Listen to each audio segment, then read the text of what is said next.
Hello everyone. आज की इस क्लास में हम ऋग वैदिक काल के बारे में डिस्कस करेंगे। इस क्लास के थ्रू आउट आप इस ओल्ड एनसीईआरटी राम शरण शर्मा की बुक के पढ़ने के तरीके को सीख पाएंगे। स्टार्टिंग में जब आप यूपीएससी और स्टेट पीसीएस एग्जाम की तैयारी करते हैं तो इस बुक को समझना, इसके कॉन्सेप्ट को समझना आपके लिए काफी डिफिकल्ट होता है, क्योंकि ये जो पॉइंट मैं बोल रहा हूँ यूपीएससी एग्जाम की तैयारी करने का जो मेरा 6 से 7 सालों का अनुभव है उसके बेसिस पे मैं बोल रहा हूँ। स्टार्टिंग में इस बुक को समझना काफी डिफिकल्ट होता है। मैं अपने एक्सपीरियंस की बात करूँ तो दिल्ली में रह के कोचिंग करने के बाद 1.5 से 2 लाख रुपए कोचिंग में जमा करने के बाद भी ये एनसीईआरटी की बुक समझ में नहीं आती थी।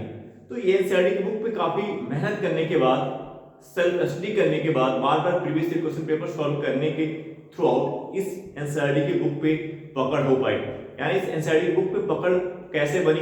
मल्टीपल टाइम इस बुक की रीडिंग करने से, प्रीवियस ईयर क्वेश्चन पेपर को सॉल्व करने से। 2 पॉइंट है जिसके थ्रू आउट मैं इस बुक पे अपनी पकड़ को बना पाया, इसके कॉन्सेप्ट को क्लियर कर पाया। एक क्या था कि इस बुक की बार बार मल्टीपल रीडिंग करना, इसके कॉन्सेप्ट को क्लियर करने का प्रयास करना। एक जिद है, एक जिद पालना कि नहीं इसको समझ के रहना है, कॉन्सेप्ट को क्लियर करके रहना है। दूसरा, प्रीवियस ईयर क्वेश्चन पेपर को बार बार सॉल्व करना है, क्योंकि एक पॉइंट हमने इसमें ये भी मेंशन किया कि कोचिंग करने के थ्रू आउट, जब मैं कोचिंग कर रहा था, कोचिंग करने के बाद भी इस बुक पे मेरी पकड़ नहीं हो पाई थी। तो कैसे पकड़ बनी?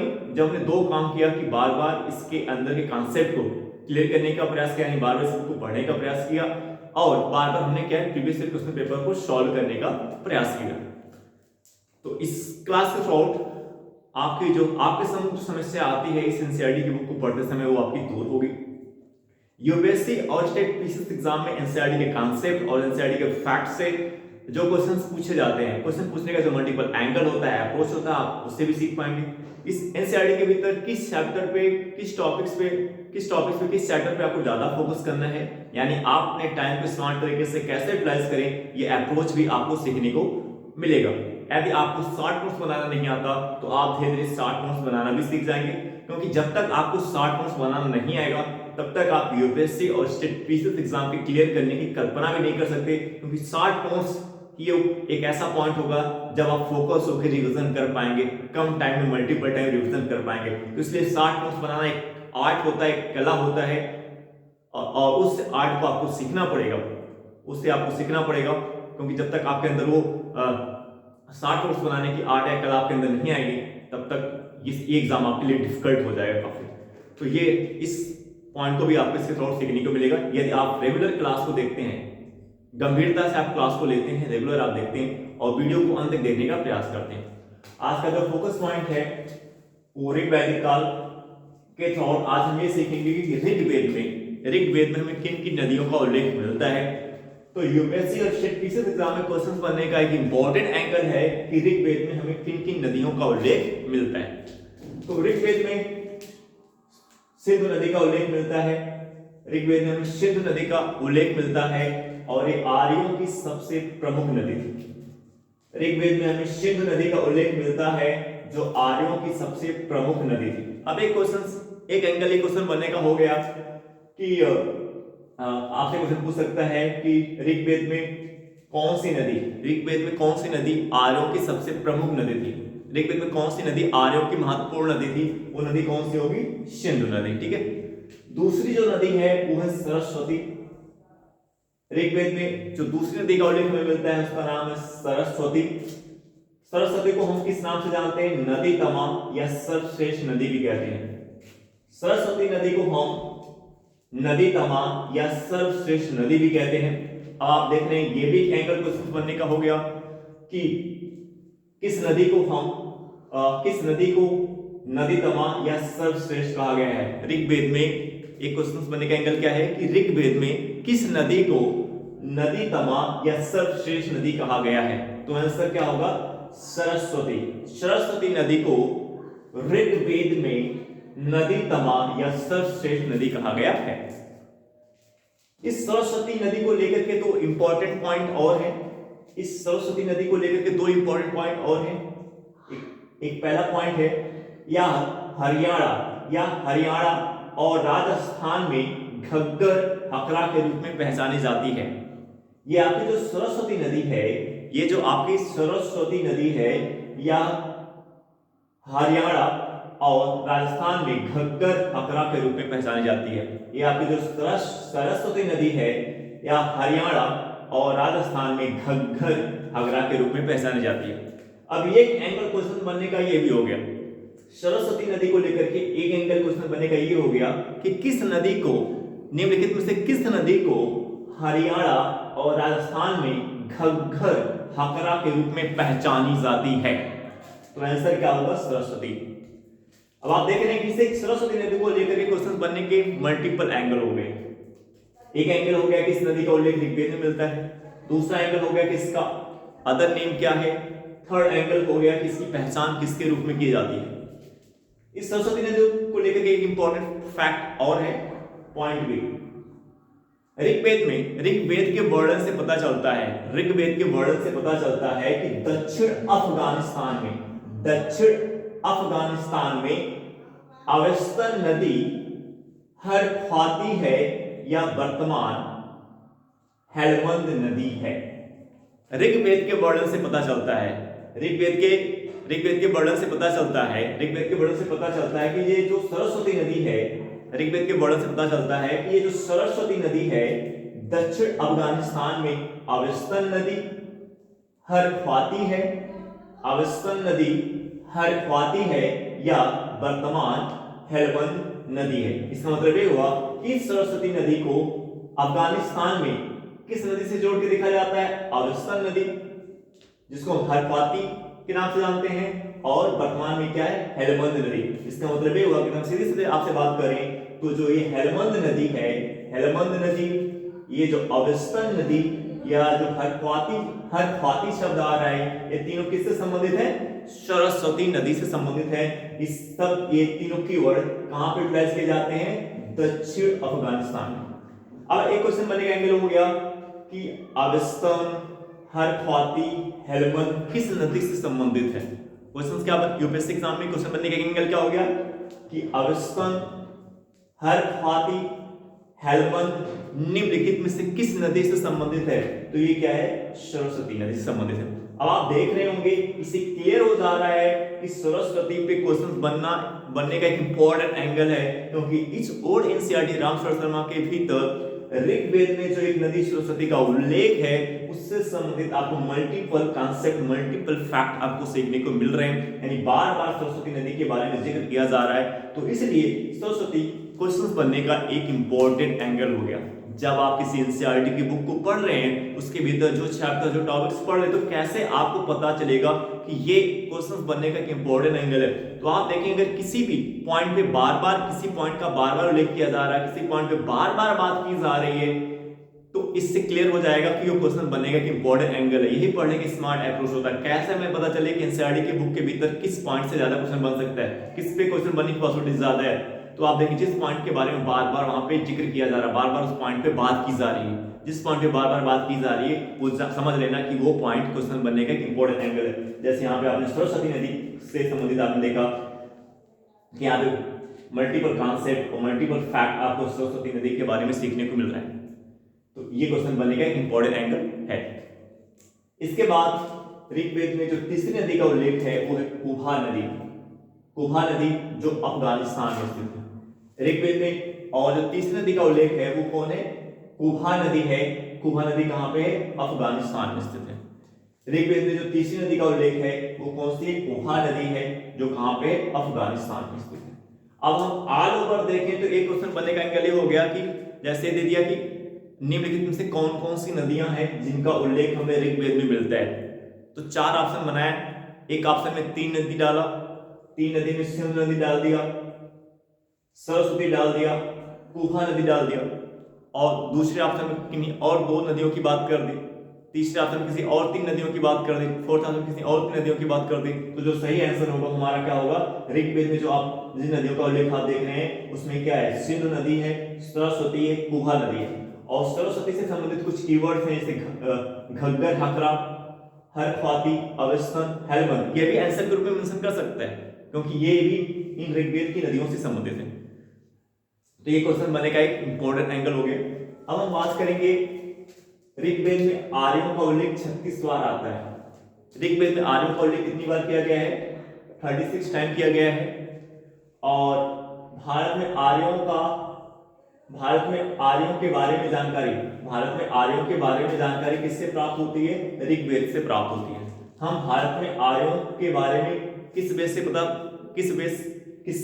थ्रू हम जान पाते हैं? भारत में आर्यों के बारे में जानकारी हमें किससे प्राप्त होती है? ऋग्वेद से प्राप्त होती है। भारतीय उपमहाद्वीप में आर्य पहले जिन क्षेत्रों में बसे उन्हें हम 7 नदियों की भूमि कहा जाता है। तो ये 7 नदियों की भूमि शब्द है, ये 7 नदियों की कीवर्ड है, ये किसके लिए प्रयोग किया गया है? आर्यों के लिए प्रयोग किया गया है। तो 7 नदियों की भूमि किसके लिए प्रयोग किया जाता है? आर्यों के लिए प्रयोग किया जाता है। तो ये क्वेश्चन एक इंपॉर्टेंट एंगल क्वेश्चन बनेगा हो गया कि जो 7 नदियों की भूमि निम्नलिखित में से किससे संबंधित है? 7 नदियों की भूमि निम्नलिखित में से किससे संबंधित है? आर्यों से संबंधित है। 4 ऑप्शन देगा जिसमें सही ऑप्शन क्या होगा? आर्यों से संबंधित है। भारतीय उपमहाद्वीप में आर्य सबसे पहले जिन क्षेत्रों में बसे उन्हें हम 7 नदियों की भूमि के नाम से जानते हैं। अगर हम आगे बात करें ऋग्वेद से संबंधित जो इंपॉर्टेंट फैक्ट है, ऋग्वेद की जो भाषा है वो क्या है? संस्कृत है। इस ऋग्वेद ग्रंथ की जो भाषा है वो क्या है? संस्कृत है। लेकिन इसके साथ साथ इसमें ढेर सारे मुंडा एवं द्रविड़ शब्द भी देखने को मिलते हैं। ऋग्वेद ग्रंथ की जो भाषा है वो संस्कृत है, लेकिन इसके साथ साथ हमें ढेर सारे मुंडा एवं द्रविड़ शब्द देखने को मिलते हैं। आपको हमने पहले ही बता दिया है कि जो लैंग्वेज होती है, जो भाषा होती है, यूपीएससी और स्टेट पीसीएस एग्जाम में क्वेश्चन बनेगा कि इंपॉर्टेंट एंगल होता है। ये मैं 30 से 35 वर्ष के प्रीवियस ईयर क्वेश्चन पेपर के एनालिसिस के आधार पर बोल रहा हूँ। जो भी फैक्ट, जो भी पॉइंट मैं यहाँ पे बोल रहा हूँ, वो सभी पॉइंट जो 30 से 35 वर्ष के प्रीवियस ईयर क्वेश्चन पेपर है यूपीएससी और स्टेट पीसीएस एग्जाम के, उसके एनालिसिस पे मैं आपको बोल रहा हूँ। क्योंकि वही जो प्रीवियस ईयर क्वेश्चन पेपर का एनालिसिस होता है, 30 से 35 वर्ष का जो सही एनालिसिस होता है, वही आपको यूपीएससी और स्टेट पीसीएस एग्जाम की सही दिशा में ले जा पाता है, सही डायरेक्शन में आपको रख पाता है, और वो उसी के थ्रू आप सक्सेस तक पहुंच पाते हैं।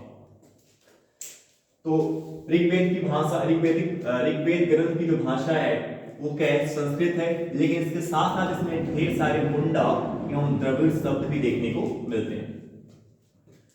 संभवतः मुंडा शब्द जो है, ये जो मुंडा शब्द है एक जनजातीय शब्द, मुंडा शब्द क्या है? जनजातीय शब्द है। ये मुंडा शब्द किसके लिए प्रयोग किया जाता है? जनजातियों के लिए प्रयोग किया जाता है। ये जो मुंडा शब्द है ये किसके लिए प्रयोग किया जाता है? जनजातियों के लिए प्रयोग किया जाता है। आपने कहा कि ऋग्वेद जो ग्रंथ है ये जो ऋग्वेद ग्रंथ, इसकी भाषा क्या है? ये संस्कृत भाषा में लिखी गई है, लेकिन इसमें ढेर सारे मुंडा एवं द्रविड़ शब्द भी देखने को मिलते हैं। मुंडा शब्द किसके लिए प्रयोग किया जाता है? जनजातियों के लिए प्रयोग किया जाता है। संभवतः एक इंपॉर्टेंट एंगल यहाँ पे आपको देखने को मिल रहा है कि संभवतः ये शब्द हड़प्पा भाषाओं से ऋग्वेद तक पहुंचे। अब ये देखिए, ये यूपीएससी एग्जाम में क्वेश्चन बनने का एक इंपॉर्टेंट एंगल हो गया। आप यहाँ पे देख रहे हैं कि संभवतः ये जो शब्द है, संभवतः ऊपर के जो शब्द है, संभवतः ये शब्द हड़प्पा भाषाओं से ऋग्वेद में पहुंचे। यहाँ पे शब्द यूज किया जाए संभवतः ये शब्द हड़प्पा भाषाओं से ऋग्वेद में पहुंचे। संभवतः ये शब्द हड़प्पा भाषाओं से ऋग्वेद में पहुंचे। यहाँ पे संभवतः का प्रयोग किया गया। जैसे आप यूपीएससी एग्जाम में अगर स्टेटमेंट के रूप में पूछा, एक स्टेटमेंट डाला जाता है, मान लो कोई क्वेश्चन जो लैंग्वेज से संबंधित आ रहा है, अगर इस लैंग्वेज से भाषा पे क्वेश्चन आ रहा है ऋग्वेद के, उसमें डाल दिया जा रहा है कि इन शब्दों, ये जो शब्द है ऋग्वेद में हड़प्पा भाषाओं से ही पहुंचे। अगर ऐसा स्टेटमेंट डालता है कि ये जो शब्द है हड़प्पा भाषाओं से ही ऋग्वेद में पहुंचे, और एक डालता है संभवतः ये शब्द हड़प्पा भाषाओं से ऋग्वेद में पहुंचे। तो जो पहला स्टेटमेंट बोल रहा हूं, अगर मैं आपसे कहूं कि ये शब्द हड़प्पा भाषाओं से ही ऋग्वेद में पहुंचे, तो स्टेटमेंट गलत हो जाएगा। ये स्टेटमेंट क्या होता है, गलत हो जाएगा, क्योंकि यहाँ पे जो कॉन्सेप्ट जो ये ओल्ड एनसीईआरटी के राम शरण शर्मा की बुक के थोड़ा कुछ सीखने को मिल रहा है कि यहाँ पे समझौता समझौता ये शब्द हड़प्पा भाषाओं से ऋग्वेद में पहुंचे, यहाँ पे समझौता का प्रयोग किया गया। तो दोनों स्टेटमेंट में काफी ज्यादा डिफरेंस है।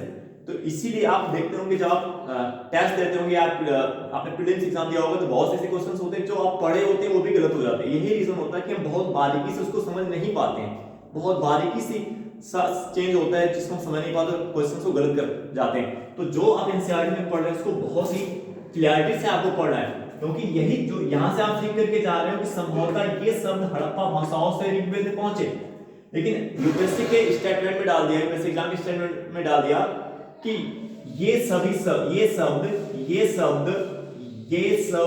हड़प्पा भाषाओं से ही ऋग्वेद में पहुंचे, तो ये गलत हो जाएगा, क्योंकि यहाँ पे क्या है, समझौता का प्रयोग किया गया। समझौता यानी समझौता ये शब्द हड़प्पा भाषाओं से ऋग्वेद में पहुंचे। ठीक है, इसके साथ ही साथ आप देखिए एक इंपॉर्टेंट एंगल और क्या है, अग्नि, इंद्र, मित्र, वरुण और अन्य देवताओं का, अग्नि, इंद्र, मित्र, वरुण और अन्य देवताओं की ऋषि कवि परिवारों द्वारा की गई प्रार्थनाओं का एक संग्रह है।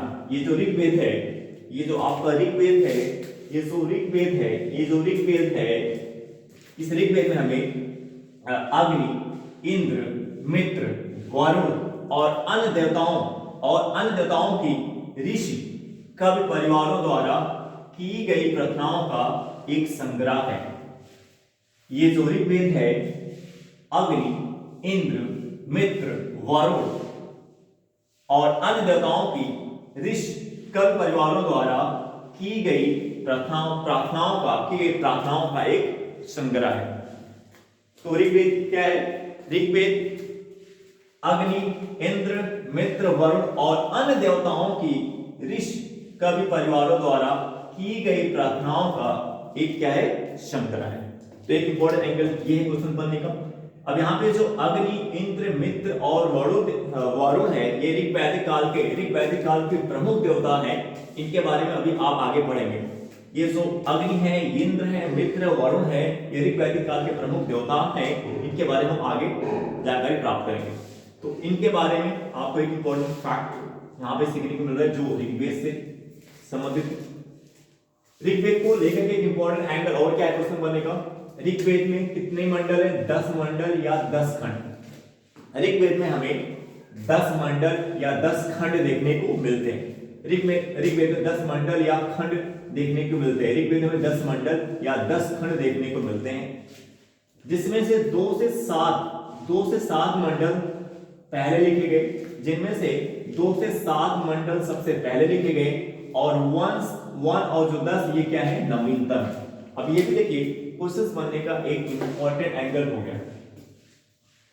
आप देख रहे हैं कि ऋग्वेद में 10 मंडल या खंड है, और इसमें से जो 2 से 7 मंडल है, 2 से लेकर 7 मंडल तक ये पहले लिखे गए, और 1 और 10 क्या है, नवीनतम है, क्योंकि ये इस ओल्ड एनसीईआरटी राम शरण शर्मा की बुक में मेंशन है। तो ऐसे में ये क्वेश्चन बनने का एक इंपॉर्टेंट एंगल है। पूछ सकता है, इसे स्टेटमेंट के फॉर्म में पूछ सकता है, ये स्टेटमेंट के रूप में डाल दे कि 2 से 7 तक के जो ग्रंथ हैं, 2 से 7 तक के जो खंड हैं, 2 से 7 तक के जो खंड हैं वो प्राचीनतम है, पहले लिखे गए हैं, और 1 और 10 खंड नवीनतम है, दूसरे स्टेटमेंट डाल दिया। तो अगर सीधे डाल दिया तो सही होगा, लेकिन इसमें वो थोड़ा टर्न कर सकते हैं, घुमा सकते हैं, गलत करा सकते हैं आपसे। तो लेकिन आप यहां से दिमाग में बैठा लो कि जो ऋग्वेद में 10 मंडल या 10 खंड आपको देखने को मिलते हैं, उसमें से 2 से 7 पहले लिखे गए, और जो 1 है और जो 10 ये क्या है, नवीनतम है। एक इंपॉर्टेंट एंगल और है, ये जो आपका ऋग्वेद ग्रंथ है आपका अवेस्ता ग्रंथों से मिलता जुलता है। ये जो आपका ऋग्वेद ग्रंथ है, ये आपका जो ऋग्वेद ग्रंथ है, ये अवेस्ता ग्रंथ से मिलता जुलता है, अवेस्ता ग्रंथ से संबंधित है। अवेस्ता ग्रंथ एक ईरानी ग्रंथ है। अवेस्ता ग्रंथ क्या है, ईरानी ग्रंथ है, ईरान क्षेत्र का ग्रंथ है। इसके बारे में हमने इससे पहले की वीडियो में, जब हम आपको आर्यों के बारे में पढ़ा रहे थे, उसी टाइम में अवेस्ता के बारे में जो एक ईरानी ग्रंथ है, जो ईरान क्षेत्र का ग्रंथ है, इसके बारे में आपको पहले ही बता दिया है। तो अब यहाँ पे क्वेश्चन समझने का इंपॉर्टेंट एंगल हो गया कि ऋग्वेद ग्रंथ निम्नलिखित में से किन ग्रंथों से संबंधित है। ऋग्वेद ग्रंथ निम्नलिखित में से किस ग्रंथों से मेल करता है, कई मामलों में मिलता जुलता है। ऋग्वेद ग्रंथ निम्नलिखित में से किस ग्रंथों से कई मामलों में मिलता जुलता है। वो कौन सा ग्रंथ है? अवेस्ता ग्रंथ है, जो कहां का ग्रंथ है? ईरानी ग्रंथ है, जो ईरानी भाषा में लिखा गया है। अवेस्ता ईरान क्षेत्र का ग्रंथ है। अवेस्ता कहां का ग्रंथ है? ईरानी ग्रंथ है, यानी ईरान क्षेत्र का ग्रंथ है, जो ईरानी भाषा में लिखा गया है। इससे ऋग्वैदिक ग्रंथ क्या है? कई मामलों में मिलता जुलता है। Most important fact. अब हम बात करेंगे आर्यों का आगमन। तो आर्यों के आगमन की अगर हम बात करें, ये भी इंपॉर्टेंट एंगल को बनने का। आर्यों का आगमन कई चरणों में हुआ। इसमें से जो पहले चरण में है वो कौन है? ऋग्वैदिक लोग हैं। आर्यों का आगमन कई चरणों में देखने को मिलता है। जैसे स्टेटमेंट में डाल दिया कि आर्यों का आगमन केवल एक ही चरण में हुआ, तो स्टेटमेंट क्या हो? गलत हो जाएगा, क्योंकि हम क्या सीख रहे हैं? हम ये सीख रहे हैं कि आर्यों का आगमन हमें कई चरणों में देखने को मिलता है।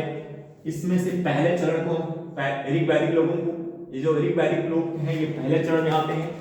ये जो ऋग्वैदिक के लोग हैं ये पहले चरण में आते हैं। इनकी टाइमलाइन ईसा पूर्व 1500 से ईसा पूर्व 1000 है। इन ऋग्वैदिक लोगों की टाइमलाइन ईसा पूर्व 1500 से ईसा पूर्व 1000 है। इन ऋग्वैदिक लोगों का, यानी ये जो आर्य जिनको हम ऋग्वैदिक लोगों के रूप में जानते हैं, तो प्रारंभ में जो आर्य आए, ये प्रारंभ में जो आर्य भारत में आए, इनका स्वदेशी लोगों के साथ क्या हुआ? युद्ध हुआ। आर्यों का आगमन कई चरणों में होता है। आर्यों का आगमन कई चरणों में हुआ, जिसमें से पहले चरण को हम ऋग्वैदिक लोगों के नाम से जानते हैं। और इन ऋग्वैदिक लोगों का स्वदेशियों के साथ, स्वदेशी जो यहाँ के मूल निवासी थे, जो भारत के मूल निवासी थे, इनके साथ इनका क्या हुआ? संघर्ष हुआ। इनके साथ इनका, स्वदेशियों के साथ इन ऋग्वैदिक लोगों का मतलब आर्यों का, ऋग्वैदिक लोगों का मतलब आर्यों का, ऋग्वैदिक लोगों का मतलब आर्यों का इन स्वदेशी निवासियों के साथ संघर्ष हुआ। और ये जो स्वदेशी निवासी हैं, इनको किस नाम से जाना गया? दस्यु के नाम से जाना जाता है। ये जो स्वदेशी निवासी हैं, इनको दस्यु के नाम से जाना जाता है। इन स्वदेशी निवासियों को ऋग्वेद में क्या कहा गया है? दस्यु कहा गया है। और इन आर्यों ने इन स्वदेशियों को पराजित किया, यानी इन दस्युओं को पराजित किया। और ये जो आर्य लोग थे, यानी जो ऋग्वैदिक लोग थे, स्वदेशियों के प्रति, यानी दस्युओं के प्रति काफी इनके साथ शत्रुता पूर्वक व्यवहार किया। ऋग्वेद में आपको दश हत्या का कई बार उल्लेख देखने को मिलता है। ऋग्वैदिक काल में आपको ऋग्वेद में आपको दश हत्या का बार बार उल्लेख देखने को मिलता है। ऋग्वेद में दस्यु हत्या का बार बार आपको उल्लेख देखने को मिलता है। तो एक इंपॉर्टेंट एंगल क्वेश्चन बनेगा, दस्यु कौन है? दस्यु भारत के मूल निवासी ही थे। दस्यु भारत के स्वदेशी निवासी थे, जिनको आर्यों ने, यानी ऋग्वैदिक लोगों ने पराजित किया। और कैसे पता चलता है? क्योंकि दश हत्या का उल्लेख ऋग्वेद में बार बार आपको देखने को मिलता है। और इन ऋग्वैदिक लोगों को, ये जो ऋग्वैदिक लोग, यानी जो आर्य लोग इन स्वदेशियों को पराजित किए, इनको हम त्रास दस्यु के नाम से जानते हैं। त्रास दस्यु किसे कहा जाता है? त्रास दस्यु उन प्रारंभिक ऋग्वैदिक लोगों को कहा जाता है। त्रास दस्यु उन प्रारंभिक ऋग्वैदिक लोग, यानी आर्य लोगों को कहा जाता है, जिसने इन स्वदेशी, यानी इन दस्यु लोगों को पराजित किया। त्रास दस्यु कौन है? त्रास दस्यु प्रारंभिक ऋग्वैदिक लोग हैं। त्रास दस्यु प्रारंभिक ऋग्वैदिक लोग हैं, प्रारंभिक आर्य लोग हैं, जिन्होंने इन स्वदेशी लोगों को पराजित किया, यानी इन दस्यु लोगों को पराजित किया। दस्यु हत्या आपको ऋग्वेद में बार बार देखने को मिलता है। दस्यु की बात करें तो ये दस्यु लोग लिंग पूजा करते थे। ये जो दस्यु लोग हैं ये लिंग पूजा करते थे। और आपको पता है कि लिंग पूजा हड़प्पा सभ्यता की एक महत्वपूर्ण विशेषता थी। लिंग पूजा हड़प्पा सभ्यता की एक महत्वपूर्ण विशेषता थी। हड़प्पा सभ्यता के बाद कौन सा काल आता है? वैदिक आर्यों का हड़प्पा सभ्यता के बाद आर्यों का आगमन होता है। आर्यों के आगमन के बाद हम ऋग वैदिक काल पढ़ते हैं। वैदिक काल के थ्रू हम ऋग वैदिक काल पढ़ते हैं, फिर उत्तर वैदिक काल पढ़ते हैं। तो ये जो दस्यु है ये भारत के मूल निवासी थे, जो लिंग पूजा करते थे और पशुपालन करते थे। और इनका जो पशुपालन का उद्देश्य था, इनके पशुपालन का जो उद्देश्य था वो दूध और गव्य पदार्थों के लिए नहीं होता था। ये दस्यु लोग जो भारत के मूल निवासी थे, दस्यु लोग जो स्वदेशी थे, जो भारत के मूल निवासी थे, ये लिंग पूजा करते थे। और इनका जो पशुपालन था, ये जो पशुपालन करते थे, इसका उद्देश्य दूध और गव्य पदार्थों का, ये पशुपालन दूध और गव्य पदार्थों के लिए नहीं करते थे। गव्य पदार्थ क्या होता है? जैसे दूध से आप दही बना रहे हैं, घी बना रहे हैं, माठा बना रहे हैं, ये सब गव्य पदार्थ होते हैं। तो ये जो दस्यु लोग हैं ये पशुपालन दूध और गव्य पदार्थों के लिए नहीं करते थे। इससे पहले हमने आपको इस पॉइंट को बता दिया है। दस्यु लोग यानी जो स्वदेशी लोग थे वो दूध और गव्य पदार्थों के लिए पशुपालन नहीं करते थे। इनकी मान्यता थी, ये मानते थे जो दूध होता है वो बछड़ों के लिए होता है, बछियों के लिए होता है। इन दस्युओं की मान्यता थी जो दूध होता है वो बछड़ों के लिए होता है। किसके लिए होता है? बछियों के लिए होता है। दासों की बात देखिए, ऋग्वेद में एक शब्द दासों का उल्लेख मिलता है। ऋग्वेद में दासों का उल्लेख मिलता है, ऋग्वेद में दासों का उल्लेख मिलता है। और ईरानी ग्रंथ से, ईरानी साहित्य से, ईरान के साहित्य से हमें पता चलता है कि ये आर्यों की एक शाखा थी। इनके बारे में हमें जानकारी, दासों के बारे में ऋग्वेद में और किसका उल्लेख किया गया है? दासों का उल्लेख किया गया है। ऋग्वेद में दासों का उल्लेख किया गया है। ये आर्यों की एक शाखा थी। ये जो दास थे ये आर्यों की एक शाखा थी, जिस ईरानी साहित्य से हमें पता चलता है। दास जो थे ये आर्यों की एक शाखा थी। कैसे पता चलता है? ईरानी साहित्य से पता चलता है। इन दासों के प्रति जो आर्यों का व्यवहार था वो नरम था। वो क्या था? नरम था। इन दासों के प्रति आर्यों का जो व्यवहार था वो नरम था। ये जो दास शब्द है दियोदास से लिया गया है, दियोदास से लिया गया है। ये जो दास शब्द है दियोदास से लिया गया है। और दियोदास क्या है? भरत के कबीले। दियोदास थे ये भरत के कबीले के क्या थे? प्रमुख थे। जो दियोदास थे ये भरत के कबीले के क्या थे? प्रमुख थे। अब यहाँ पे आपने देखा कि जो दास है और दस्यु है, दास और दस्यु क्वेश्चन बनेगा ये बॉर्डर एंगल है, स्टेटमेंट के बेस पे पूछा जा सकता है या डायरेक्टली पूछा जा सकता है सीधे तौर पे। तो यहाँ पे ध्यान देना है कि जो दास है इन दासों के प्रति जो आर्यों का व्यवहार है वो नरम है। और इन दस्यु के प्रति जो आर्यों का यानी ऋग्वेदी लोगों का जो व्यवहार है वो शत्रुता पूर्ण है। आप देख रहे हैं ऋग्वेद में आपको बार बार दस्यु हत्या का उल्लेख मिलता है। तो यहाँ पे दास और दस्यु में क्या डिफरेंस है आपको दिमाग में बैठा लेना है, क्लियर कर लेना है, ताकि अगर यूपीएससी या स्टेट पुलिस एग्जाम में दास और दस्यु को आधार बनाकर के स्टेटमेंट बेस पे क्वेश्चन बनाए जाते हैं तो अगर उसमें ये आपसे गलत कराने का प्रयास लोग कर रहे हैं तो आपको बहुत ही बारीकी से देखना है, बहुत ही ध्यानपूर्वक देखना है। आपको अपने कॉन्सेप्ट को यहाँ से आप सही तरीके से क्लियर करें, दिमाग में बैठा लें, ठीक है। क्योंकि छोटी छोटी गलती, आप पूरा स्टेटमेंट जब पढ़ते हैं तो आपको लगता है सब सही है, लेकिन बारीकी थोड़ी सी गलती उसमें करा देते हैं जिससे आप जान नहीं पाते और आप अपना क्वेश्चन गलत करके चले आते हैं। तो बारीकी से एकदम क्लियर करके आपको देखना है। मैंने पूरा आपको बता दिया है कि दास और दस्यु में क्या अंतर है। दस्यु जो थे भारत के स्वदेशी थे, भारत के मूल निवासी। दस्यु जो थे स्वदेशी लोग थे, ये भारत के मूल निवासी थे। और जो दास थे ये आर्यों की एक शाखा थी। कैसे पता चलता है? ईरानी साहित्य से हमें पता चलता है। ऋग्वेदी लोगों की यानी आर्यों की जो व्यवहार था इन दस्युओं के प्रति क्या था? शत्रुता पूर्वक था। और इन आर्य लोगों ने दस्युओं को पराजित किया और कई दस्यु हत्या शब्द आपको बार बार ऋग्वेद में देखने को मिलते हैं। और दासों के प्रति जो इनका व्यवहार था आर्यों का वो काफी नरम था। आई होप दैट ये क्लास आपको समझ आई होगी। हम आपसे नेक्स्ट वीडियो में मिलेंगे। Okay bye.